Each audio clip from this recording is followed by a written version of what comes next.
इसके बाद देखिए क्वेश्चन नंबर 4 कह रहा है श्रेणी 1 1 2 3 5 समांतर श्रेणी में नहीं है। क्यों? क्योंकि इनका हम दिखा देंगे क्या नहीं बराबर है, सारांतर नहीं बराबर है और इसे दिख भी रहा है आपको। क्वेश्चन नंबर 4 देखें तो दिया है 1, 1 और दिया हमको 2, 3 और कितना दिया हुआ है 5 दिया हुआ है। डैट डैट डैट हमसे पूछ रहा है कि ये समांतर श्रेणी तो नहीं है, लेकिन क्यों नहीं है? क्योंकि इनका सारांतर नहीं है बराबर। अगर एक सारांतर निकालें हम या लिख दें सार अंतर, अगर सार अंतर निकाले तो 1 में से 1 घटाएंगे तो कितना बचेगा 0। फिर अगर आप 3 में से 2 घटाएंगे या इसमें घटा 2 में से 1 माइनस करते हैं कितना जाएगा 1। सार अंतर बराबर नहीं तो कहां से आ जाएगा, है ना। हम लिख देंगे चूंकि सार अंतर समान नहीं है इसलिए यह समांतर श्रेणी नहीं है, समांतर श्रेणी नहीं है, इसलिए समांतर श्रेणी नहीं होगी। इसके बाद देखिए क्वेश्चन नंबर हम कौन सा देखेंगे 5 नंबर और उसके बाद क्वेश्चन नंबर हम कौन सा देखेंगे 6 नंबर और उसके बाद क्वेश्चन नंबर हम कौन सा देखेंगे 7 नंबर।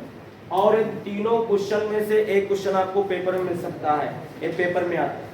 देखिए 5 नंबर जो हमको क्वेश्चन दिया हुआ है वो कह रहा है यदि a + 1, 3a, 4a + 2 कह रहा है समांतर श्रेणी में है। क्या बोल रहा है ये? कह रहा है तीनों पद किसमें है समांतर श्रेणी में है। तो a का मान ज्ञात कीजिए। कह रहा a का मान ज्ञात करो और श्रेणी को 5 पदों तक लिखो, ये भी हमसे कह रहा है। तो आइए देखिए इसमें a का मान निकाल लेते हैं। ये पहले वाले टर्म को आप t1, दूसरे वाले को t2 और तीसरे वाले को t3 मान लिया करें। चूंकि t1, t2 व t3 AP में है यानी समांतर श्रेणी में है।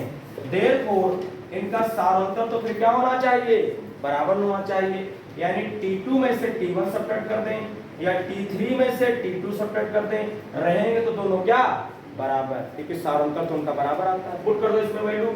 t2 बोले तो कितना 3a, t1 बोले तो कितना a + 1 t3 बोले तो कितना 4a + 2 और t2 बोले तो कितना 3a।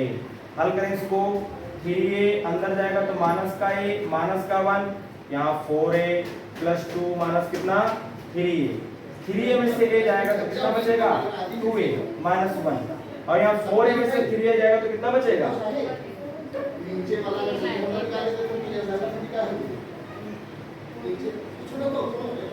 3a में से a जाएगा तो कितना बचेगा 2a - 1। 4a में से 3a जाएगा तो कितना बचेगा a और प्लस कितना बचेगा 2 बचेगा। a एक तरफ कर लो तो 2a इधर आएगा तो माइनस का a और उधर 2a उधर जाएगा तो प्लस का 1 हो जाएगा। 2a में से a जाएगा तो कितना बचेगा a और यहाँ 2a कितना हो जाएगा 3 हो जाएगा, यही a का मान हो जाएगा। ये कह रहा था इसके कितने पद लिखो 5 पद। देखिए अगर यहाँ a का मान हम 3 डालेंगे तो 3a कितना हो जाएगा 4 हो जाएगा। अगर a का मान यहाँ हम 3 डालेंगे तो 3 कितना हो जाएगा 9 हो जाएगा। अगर यहाँ 3 डालेंगे तो 3 चक्कू 12 और 2 कितना हो जाएगा 14 हो जाएगा। हो जाएगा कि नहीं हो जाएगा? कितने का डिफरेंस आ रहा है 5 का। 4 में जोड़ेंगे तो 5 तो 9 मिलेगा, 9 में 5 जोड़ेंगे तो 14 जो मिलेगा। तो इसका मतलब इसका सारांतर कितना है 5। जोड़ दो इसमें तो कितना मिलेगा 19 और जोड़ दो कितना मिलेगा हमको कितना मिलेगा 24 और यही इसके आंसर हो जाएंगे। इसके बाद देखिए हम क्वेश्चन नंबर कौन सा देखेंगे 6 नंबर देखेंगे और 6 नंबर में हमसे देखिए क्या कह रहा है। कह रहा है यदि k + 2 कह रहा है 4k - 6 फिर हमसे कह रहा है 3k - 2 कह रहा है 3 क्रमागत संख्याएं समांतर श्रेणी में हैं तो k का मान ज्ञात कीजिए। इसमें सिर्फ और सिर्फ का मान निकालना है k का। इसे हम अब क्या बोल देंगे T1, इसको क्या बोल देंगे T2, इसको क्या बोल देंगे T3। चूंकि T1, T2, T3 AP में है, इसलिए T2 में से T1 घटा दीजिए और T3 में से कितना घटा दीजिए T2, तो उनका सारांतर निकल आएगा और सारांतर बराबर होगा। पुट करिए वैल्यू। T2 बोले तो कितना 4k - 6 माइनस T1 बोले तो कितना k + 2 एरो इक्वल T3 कितना 3k - 2 माइनस और कितना दिया हुआ है हमको T2 कितना दिया है 4k - 6, 4k - 6 माइनस जाएगा तो माइनस का k यहाँ माइनस जाएगा तो कितना हो जाएगा 2। यहाँ देखिए 3k - 2 और ये माइनस अंदर जाएगा तो माइनस का 4k और प्लस कितना 6। 4k में से 1k घटेगा तो कितना बचेगा 3k बचेगा। -6 -2 जुड़ के माइनस के कितने हो जाएंगे 8। इधर देखिए 4k में से 3k जाएगा तो माइनस का कितना बचेगा 1। 6 में से 2 जाएगा तो प्लस का कितना बचेगा 4। k एक तरफ ले लीजिए तो 3k इधर आएगा तो प्लस का k हो जाएगा, उधर 4 है उधर जाएगा तो प्लस का कितना हो जाएगा 8। 3k के मिलके कितने हो जाएंगे 4k, यहाँ 4 कितना हो जाएगा 12। 4 1 4 4 3 12 तो k का मान कितना निकल आएगा 3 और यही इसका आंसर आ जाएगा। बात देखिए इसका क्वेश्चन नंबर कौन सा देखेंगे 7 नंबर देखेंगे। कौन सा इसका क्वेश्चन देखेंगे हम 7 नंबर।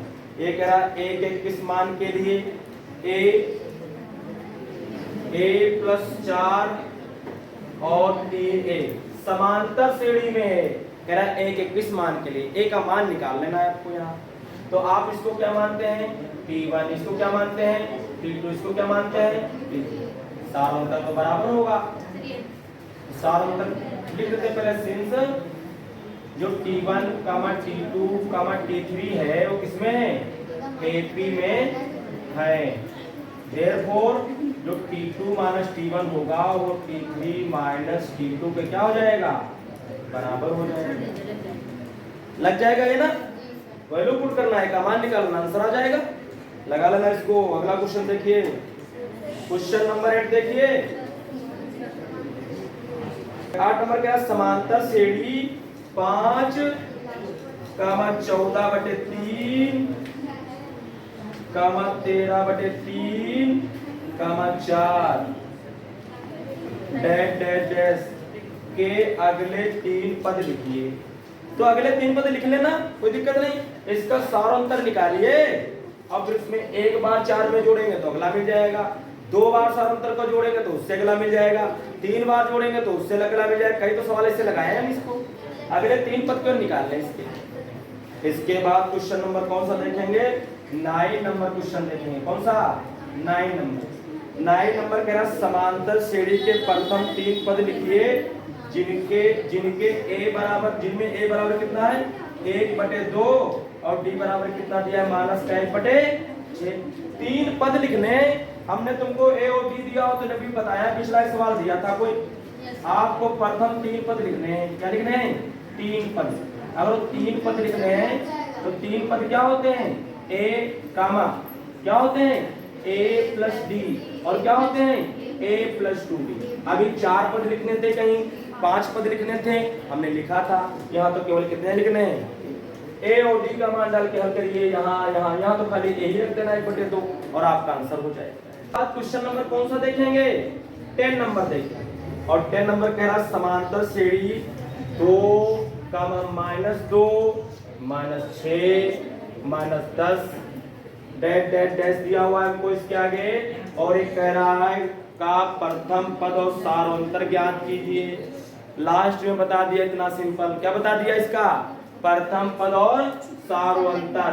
तो प्रथम पद तो आपको कितना इसका दिया हुआ है 2 दिया हुआ है और सारांतर तो आप जानते हैं घटा के निकाल लेते हैं हम। तो सारांतर कितना हो जाएगा -2 में से माइनस कितना घटाइए 2 तो माइनस का 4 आंसर आ जाएगा।